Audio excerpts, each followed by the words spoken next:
All right, well, let's go now to Canada and we'll talk with Brian. Hey, Brian, you're on the air. What's on your mind? Hi, how are you? Hey, Can good. you hear me okay? Yes, yes, go for it. That's good. Yeah, I've been thinking about this for a while, that, relationship between law and grace. And I understand, of course, that you can't be saved by the law, right? Hmm. But I'm gathering from a lot of grace teachers that somehow the law doesn't have any place in a person's life.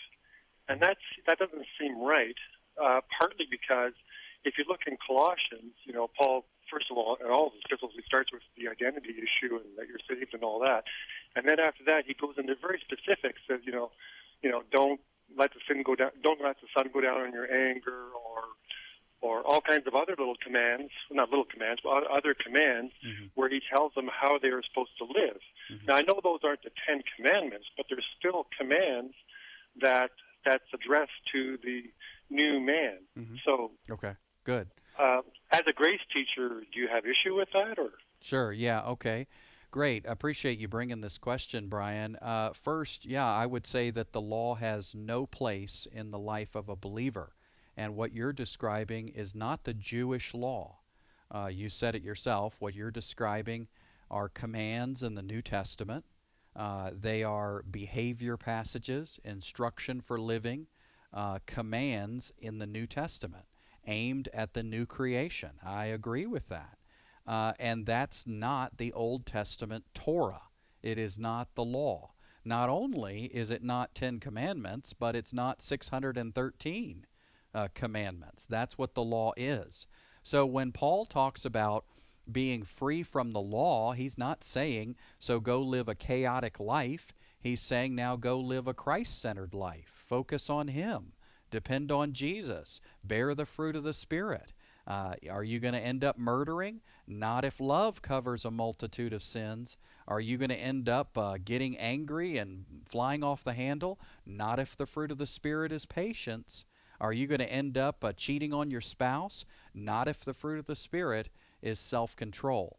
So, I think what we have to do is first define what law is. When Paul says we're dead to the law, when he says we're not under the law, in Romans when he says Christ is the end of the law for all those who believe, he's not saying Christ is the end of every bit of instruction about behavior. No, he's not saying that. He's not saying you're dead to every bit of instruction about behavior. He's not saying that. And neither is any teacher out there who's accurately teaching the grace of God. They shouldn't be saying that we're somehow exempt from any discipline of the Lord, or somehow we're exempt from any behavior passages in the New Testament, or somehow we're exempt from God caring about what we do and what we think. Of course God cares, and of course we're designed to be tutored, mentored, disciplined, molded, shaped, counseled, comforted by God's Spirit living in us. But it is not the Jewish law that is our guide or our source.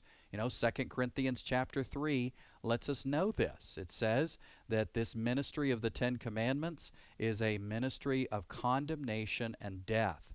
So we don't want that in our lives. That's 2 Corinthians 3. The Ten Commandments engraved on stone is a ministry of condemnation and death. Now, you say, well, wait a minute, I'm not talking about for salvation, I'm talking about for daily living. Well, so is Paul. Paul is saying in Romans 7, hey, you've got a coveting problem? Let me tell you, I had a coveting problem, he would say. I had a coveting problem, and I tried to fight that coveting problem with this as my solution. I used a law called thou shalt not covet. Thou shalt not covet is one of the 10 commandments, isn't it? And here's what happened to me. I ended up with coveting of every kind. And then he says, but let me tell you, here's the real remedy. Apart from the law, sin is dead. So see, that's what we want. Those of us who truly love the grace of God, I want sin to be dead in my life. I don't want sin to be alive and thrive. I want sin to be dead in my life. I don't want to give in to sin. So how do I achieve that? How do I get there? Well, the Bible says that sin will not be our master because we're under grace, not the law. So I don't want sin to master me. How do I get there? I get there by trusting God's grace and trusting the character of Jesus Christ living within me. What's not to like? What's not to like about love and joy and peace and patience and kindness and things like self-control? He is enough.